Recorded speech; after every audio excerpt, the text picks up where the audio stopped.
आप देख रहे हैं VHVC न्यूज। नमस्कार, स्वागत है आपका। मेरा नाम है विपिन बेबाक। मेरे साथ मेरे सहयोगी शादाब रिजवी। धन्यवाद सर।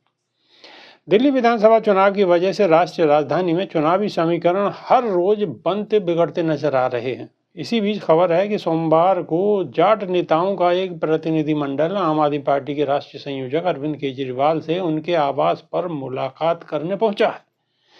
दिल्ली के जाट नेताओं ने मुलाकात के दौरान आपके राष्ट्रीय संयोजक और पूर्व सीएम अरविंद केजरीवाल से जाट समाज को केंद्र की ओबीसी लिस्ट में शामिल करने के मसले पर चर्चा की है। दिल्ली के जाट नेताओं से मुलाकात के दौरान पूर्व सीएम अरविंद केजरीवाल ने पिछले 10 सालों से आरक्षण के मुद्दे पर बीजेपी द्वारा ठगे जाने पर नाराजगी जाहिर की है और उन्होंने कहा है कि जाट समाज के साथ अन्याय हो रहा है। आम आदमी पार्टी जाट समाज की इस जायज मांग के साथ है। अरविंद केजरीवाल ने इस मसले पर पूछा है कि बीजेपी जाट समाज को कब ओबीसी लिस्ट में शामिल करेगी, ये बताएं। उन्होंने कहा कि केंद्र सरकार के संस्थानों में दिल्ली के जाट समाज को आरक्षण नहीं मिलता।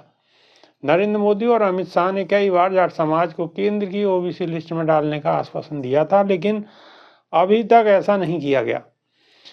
आप प्रमुख अरविंद केजरीवाल ने कहा है कि मैं पीएम मोदी, गृह मंत्री अमित शाह और बीजेपी नेताओं से पूछना चाहता हूं कि वे दिल्ली के जाट समाज को ओबीसी लिस्ट में कब डालेंगे। उन्होंने कहा है कि अगर दिल्ली में राजस्थान के जाट समाज के लोग इलाज करवाने आते हैं या जाटों के बच्चों को दिल्ली के कॉलेजों में कहीं दाखिला लेने आते हैं तो उन्हें ओबीसी आरक्षण का लाभ मिलता है, लेकिन दिल्ली के जाटों को ये सुविधा हासिल नहीं है। जबकि केंद्र सरकार ने जाटों को 2015 और 2017 और 2022 में केंद्रीय ओबीसी कोटे में डालने का भरोसा दिया था। इस मसले पर बीजेपी नेताओं का कहना है कि अरविंद केजरीवाल सरकार की तरफ से ओबीसी कमीशन को कोई प्रस्ताव अभी तक नहीं भेजा गया है। जाटों को आरक्षण इस वजह से नहीं मिल पा रहा है। अरविंद केजरीवाल सरकार चाहती ही नहीं कि जाटों को ओबीसी कोटे का लाभ मिले। तो कहीं ना कहीं दिल्ली में चुनाव है और जाटों के आरक्षण का मसला भी केंद्र में इस टाइम गरमाया हुआ है और दोनों ही दल एक दूसरे पर बॉल को फेंक रहे हैं। शादाब रिजवी। देखिए, अरविंद केजरीवाल ने कहा है कि जाटों को भारतीय जनता पार्टी की सरकार ठगती चली आ रही है, लेकिन सही मायने में तो ऐसा कोई सगा नहीं जिसे इन्होंने ठगा नहीं। जाटों की बात करते हैं तो जाटों को सिर्फ और सिर्फ ये आश्वासन देते चले आ रहे हैं, अभी तक उनके लिए कोई काम इन्होंने नहीं किया है। और जाटों ने अपने दम के वजूद पर, अपने दम की बदौलत पहले भी ओबीसी में अपने आप को दर्ज कराया था।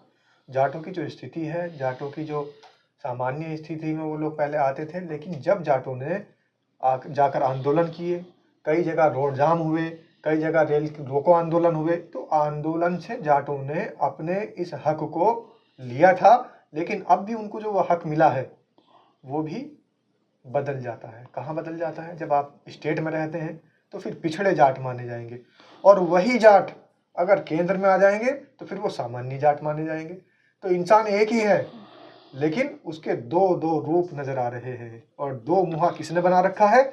जो खुद दो मुही सरकार चला रहे हैं, उनकी जो नियत है वो खुद दो मुही है, और हमेशा से दो राय करने वाले लोग इस सरकार में रहे हैं। ये कोई पहला मामला नहीं है।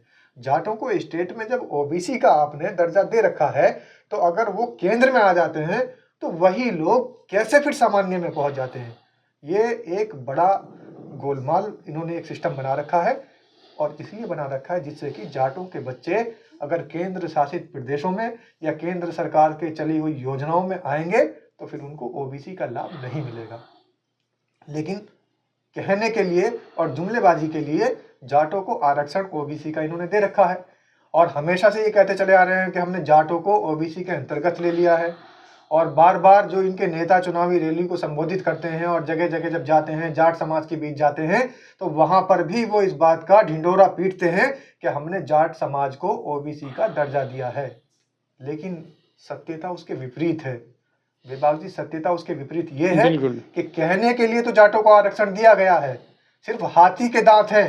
ये जो जाटों का आरक्षण है ये सिर्फ हाथी के दांत हैं, खाने के और हैं, दिखाने के और हैं। दिखावे के लिए जाटों को आरक्षण दे दिया गया है, लेकिन जब केंद्र की यूनिवर्सिटी में, केंद्र की नौकरियों में, केंद्र के हॉस्पिटल्स में, केंद्र की योजनाओं में और केंद्र की तमाम ऐसी योजनाओं में जहां पर लाभ लेने का नंबर आता है, तो फिर जाटों को बाहर कर दिया जाता है, ये कह के कि केंद्र में भी जाटों को आरक्षण प्राप्त नहीं हुआ है। बिल्कुल, ये कहीं ना कहीं दो मुही वाली बात साबित होती है। जाटों को प्रदेश में आरक्षण है, लेकिन अगर वो केंद्र में जाएं तो उन्हें किसी योजना का लाभ मिलना मुश्किल है, क्योंकि वहाँ पर उन्हें आरक्षण नहीं मिलता, उन्हें फिर जनरल में गिना जाता है। तो अब चुनाव है और चुनाव के दौरान इस मुद्दे को उठाकर कहीं ना कहीं जाट भी सोच रहे हैं कि उन्हें भी कोई ना कोई ऐसा लाभ शायद चुनाव के दौरान ही मिल जाए। पहले तो नहीं मिला, अब देखते हैं कौन सी पार्टी उन्हें भरोसा देती है और जाट किस पर भरोसा करते हैं। तो अभी के लिए सिर्फ इतना ही। नई वीडियो में फिर रूबरू होंगे। बहुत बहुत शुक्रिया, धन्यवाद, नमस्कार। धन्यवाद। रोज की ताज़ा खबरें सुनने के लिए सब्सक्राइब करें BHPC न्यूज चैनल।